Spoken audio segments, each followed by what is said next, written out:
Today I am making a vegan carrot cake smoothie.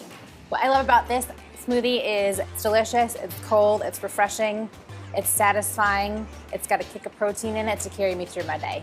One of the most important ingredients is the frozen banana. It adds a creaminess to it that kind of takes place of the dairy that you're not going to be using in this drink. And then it's got some frozen pineapple in it that adds the sweetness without having to add any sugar.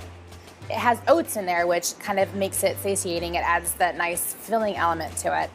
And then importantly, it's got those spices in there that makes it taste like an actual carrot cake. And then of course it has fresh carrots in there. And then we're gonna top it all off with a Ready Whip non-dairy. You can use coconut or almond. I'm gonna be using coconut, that's my favorite flavor.